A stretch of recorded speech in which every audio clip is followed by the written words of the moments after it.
주 없이 살 수 없네. 죄인의 구주여, 그 귀한 몸의 피로 날 구속하소서. 구주의 사랑으로 흘리신 보혈이 내 소망 나의 위로 내 영광 됩니다. 주 없이 살 수 없네. 나 혼자 못 서리. 힘없고 부족하며 지혜도 없도다.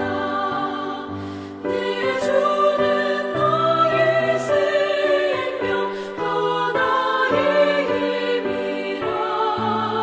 주님을 의지하여 지혜를 얻으리.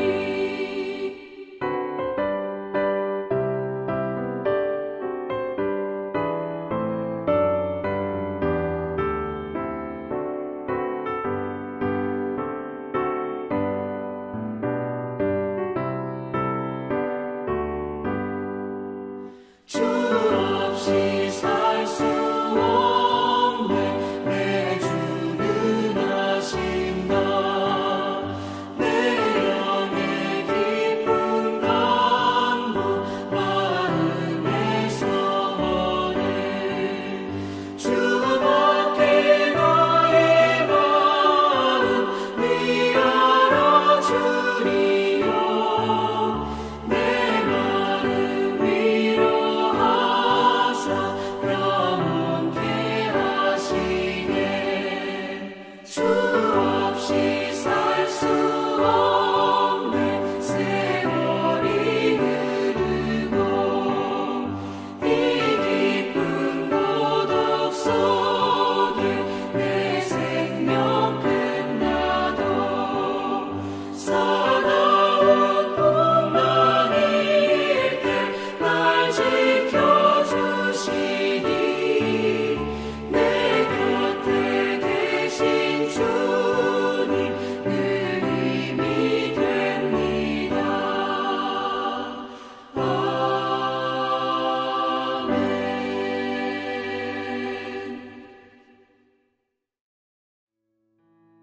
10월 21일 오늘의 말씀은 시편 31편 1절에서 24절입니다. 여호와여, 내가 주께 피하오니 나를 영원히 부끄럽게 하지 마시고 주의 공의로 나를 건지소서.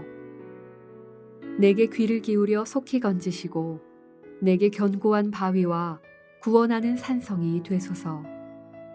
주는 나의 반석과 산성이시니 그러므로 주의 이름을 생각하셔서 나를 인도하시고 지도하소서. 그들이 나를 위하여 비밀이 친 그물에서 빼내소서. 주는 나의 산성이시니이다. 내가 나의 영을 주의 손에 부탁하나이다. 진리의 하나님 여호와여, 나를 속량하셨나이다. 내가 허탄한 거짓을 숭상하는 자들을 미워하고 여호와를 의지하나이다. 내가 주의 인자하심을 기뻐하며 즐거워할 것은 주께서 나의 고난을 보시고 환난 중에 있는 내 영혼을 아셨으며 나를 원수의 수중에 가두지 아니하셨고 내 발을 넓은 곳에 세우셨음이니이다. 여호와여, 내가 고통 중에 있사오니 내게 은혜를 베푸소서. 내가 근심 때문에 눈과 영혼과 몸이 쇠하였나이다. 내 일생을 슬픔으로 보내며 나의 연수를 탄식으로 보내며 내 기력이 나의 죄악 때문에 약하여지며 나의 뼈가 쇠하도소이다. 내가 모든 대적들 때문에 욕을 당하고 내 이웃에게서는 심히 당하니 내 친구가 놀라고 길에서 보는 자가 나를 피하였나이다. 내가 잊어버린 바 됨이 죽은 자를 마음에 두지 아니함 같고 깨진 그릇과 같으니이다. 내가 무리의 비방을 들었으므로 사방이 두려움으로 감싸였나이다. 그들이 나를 치려고 함께 의논할 때에 내 생명을 빼앗기로 꾀하였나이다. 여호와여, 그러하여도 나는 주께 의지하고 말하기를 주는 내 하나님이시라 하였나이다. 나의 앞날이 주의 손에 있사오니 내 원수들과 나를 핍박하는 자들의 손에서 나를 건져 주소서. 주의 얼굴을 주의 종에게 비추시고 주의 사랑하심으로 나를 구원하소서. 여호와여, 내가 주를 불렀사오니 나를 부끄럽게 하지 마시고 악인들을 부끄럽게 하사 스올에서 잠잠하게 하소서. 교만하고 완악한 말로 무리의 의인을 치는 거짓 입술이 말 못하는 자 되게 하소서. 주를 두려워하는 자를 위하여 쌓아두신 은혜, 곧 주께 피하는 자를 위하여 인생 앞에 베푸신 은혜가 어찌 그리 큰지요. 주께서 그들을 주의 은밀한 곳에 숨기사 사람의 꾀에서 벗어나게 하시고 비밀이 장막에 감추사 말 다툼에서 면하게 하시리이다. 여호와를 찬송할지어다. 견고한 성에서 그의 놀라운 사랑을 내게 보이셨음이로다. 내가 놀라서 말하기를 주의 목전에서 끊어졌다 하였사오나 내가 주께 부르짖을 때에 주께서 나의 간구하는 소리를 들으셨나이다. 너희 모든 성도들아, 여호와를 사랑하라. 여호와께서 진실한 자를 보호하시고 교만하게 행하는 자에게 엄중히 갚으시느니라. 여호와를 바라는 너희들아, 강하고 담대하라. 파도처럼 우리 삶에 끊임없이 밀어닥치는 문제와 난관들을 믿음의 기도로 돌파해 나가는 믿음의 용사가 되시기를 주님의 이름으로 축복합니다. 오늘 우리가 읽은 시편 31편은 많은 개념들이 이리저리 얽혀 있어서 중심되는 주제를 찾아내기가 그리 쉽지 않습니다. 제가 이 본문을 여러 번 읽다가 이 본문 전체 밑에 흐르고 있는 지하 수맥 중에 변치 않음이라고 하는 개념을 생각하게 되었습니다. 오늘 이 시편 31편에서 다윗은 변치 않는 네 가지 사실에 대해서 우리에게 말해주고 있는 것을 느낍니다. 첫째로는 변치 않는 고통과 고난입니다.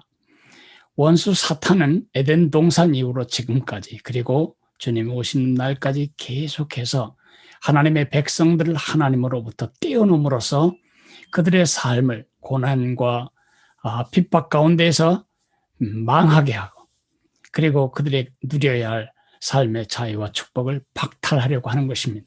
예수님이 하신 말씀이 하나도 틀리지 않습니다. 도적이 온 것은 도둑질하고 죽이고 멸망시키려는 것뿐이요. 그러므로 우리가 이 세상에 살아가면서 고난을 당하고 핍박을 당하고 멸시를 당하는 이 일은 비정상이 아니라 정상이라고 보아야 한다는 것입니다. 시편 31편은요, 햄버거 구조처럼 생겼습니다. 양쪽에 빵 조각이 있죠. 그리고 그 가운데 패치가 있습니다. 이 가운데 있는 패치 부분이 시편 31편 9절에서 13절입니다. 그 구절을 읽어보면 마음이 쪼그라들 정도로 두려운 단어들로 가득합니다. 고통, 근심, 쇠약, 슬픔, 탄식, 모욕, 조롱, 잊혀짐, 비방, 두려움, 살해 위협. 우리가 주님을 섬기는 삶을 살아간다는 이유 때문에 이러한 일들을 만나게 되면 정상이다. 이것이 정상이라고 생각해야 한다는 것입니다. 두 번째 변함없는 사실은 하나님의 보호와 사랑입니다. 그렇게 고난과 고통이 충만한 현실이지만 그러나 시인의 눈은 그 모든 고난과 고통의 종합을 오히려 작게 여길 만큼 큰 하나님의 자비와 권능에 주목하고 있습니다. 시편 31편의 그 햄버거 구조의 양쪽 빵뚜껑에 해당되는 부분에 다윗이 사용하는 단어들을 한번 볼까요? 피난처, 바위, 산성, 은밀한 곳, 비밀한 장막, 견고한 성. 무엇을 상징하나요? 하나님의 자비와 권능의 보호를 상징합니다. 19절에 주를 두려워하는 자를 위하여 쌓아두신 은혜, 곧 주께 피하는 자를 위하여 인생 앞에 베푸신 은혜가 어찌 그리 큰지요. 우리가 그렇게 진리를 멸시하고 의인을 없애버리려는 공격과 핍박하는 세상을 살면서도 살아내온 힘, 그리고 앞으로 살아나갈 힘은 하나님의 긍휼과 자비를 믿기 때문입니다. 조국이 초토화되었을 때 예레미야는 이렇게 노래합니다. 주의 자비와 긍휼이 무궁하심으로 우리가 진멸되지 아니하리이다. 이것이 아침마다 새로우니 주의 성실이 크도소이다. 지금 코로나19로 말미암아 많이 지치고 힘든 우리에게 필요한 것은 바로 하나님의 무궁한 자비와 긍휼 때문에 우리가 절대로 진멸되지 아니할 것이라는 믿음.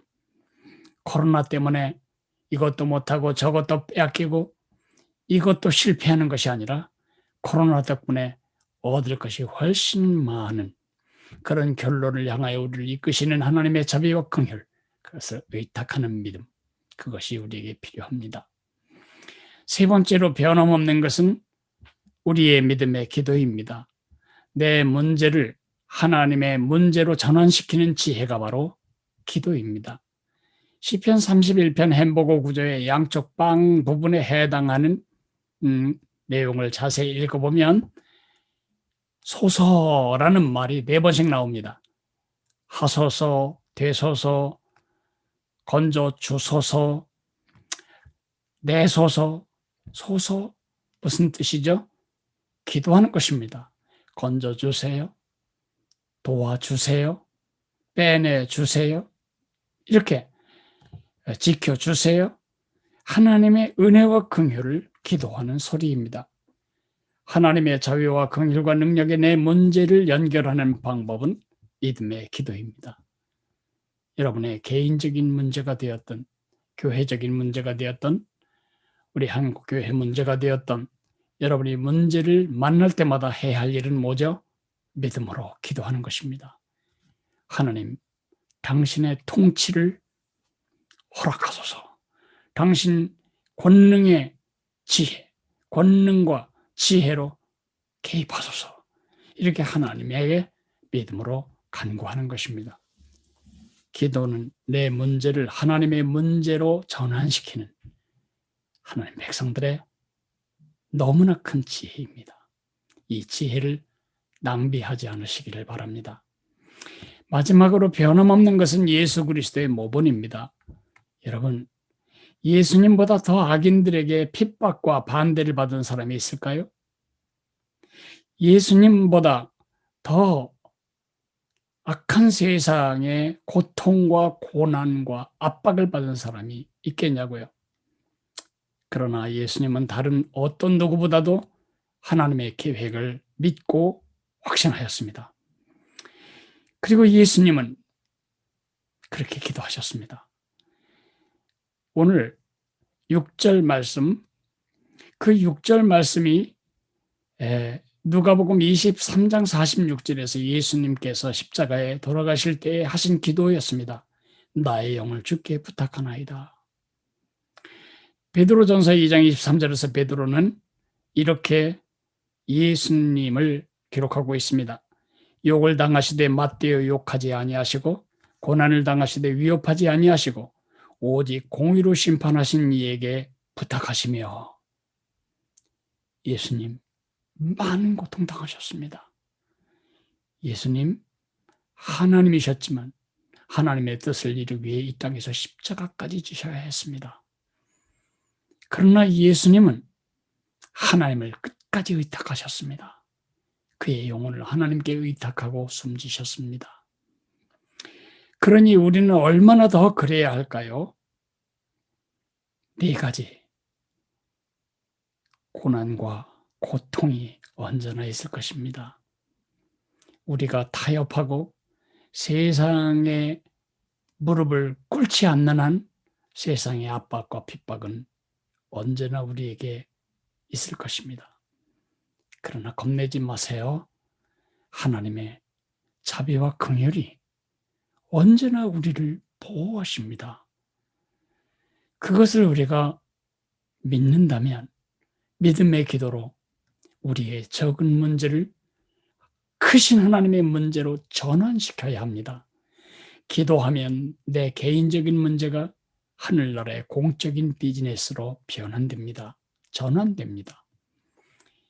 그러나 가장 중요한 것은 오늘 6절에 나온 말씀대로 십자가에서 기도하셨던 예수님처럼 모든 고난 속에서도 하나님이 늘 하나님과 함께 하시며 하나님의 자비와 긍휼을 의지하셨고 의탁하셨던 주님, 마지막 그 하나님께 영혼을 의탁하고 세상을 떠나셨던 우리 예수님의 모본을 따라서 우리도 그리해야 할 것입니다.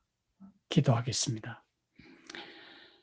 사랑하시는 주님, 고난과 고통을 당할 때 나만 그런 것처럼, 우리만 그런 고통과 고난을 애매히 당하는 것처럼 착각할 수 있습니다. 그러나 그것은 하나님 백성들이 하나님과 함께 살아갈 때에 당연하게 오는 정상적인 세상의 반응입니다. 그러나 그것이 아무리 크다고 해도 우리를 사랑하신 하나님의 사랑을 넘을 수 없고 우리를 지키시는 하나님의 보호의 능력을 뛰어넘을 수는 없습니다. 어려움을 당할 때 그것이 개인적이든 교회적이든 사회적이든 그 어려움을 기도로 하나님께 아뢰므로써 나의 문제가 하나님의 비즈니스가 되고 하나님의 문제가 되고 나의 염려거리가 하나님의 개입하실 하나님의 일이 되도록 만드는 지혜로운 하나님의 백성으로 살기를 원합니다. 우리가 아무리 고난을 많이 받은들 예수님만큼 받겠으며 우리가 예수님이라도 그런 고난 속에서 하나님께 의탁했다면 우리처럼 아무것도 아닌 사람들이 하나님을 의탁하고 기도하는 것은 얼마나 더 당연한 일이겠습니까? 어려움을 만날 때 그 어려움에 치여서 짓눌려서 낙심하고 포기하지 않고 오히려 믿음의 기도로 내 문제를 하나님의 문제로 전환시키는, 그럼으로써 우리에게 닥쳐지는 모든 문제를 돌파하며 그 문제를 활용하여 더 멋진 하나님의 사람으로 살아내는 저희들이 되게 도와주시기를 기도합니다. 예수님 이름으로 감사하며 기도했습니다. 아멘. 하늘에 계신 우리 아버지여, 이름이 거룩히 여김을 받으시오며 나라가 임하시오며 뜻이 하늘에서 이루어진 것 같이 땅에서도 이루어지리이다. 오늘 우리에게 일용할 양식을 주시옵고 우리가 우리에게 죄 지은 자를 사하여 준 것 같이 우리 죄를 사하여 주시옵고 우리를 시험에 들게 하지 마시옵고 다만 악에서 구하시옵소서. 나라와 권세와 영광이 아버지께 영원히 있사옵나이다. 아멘.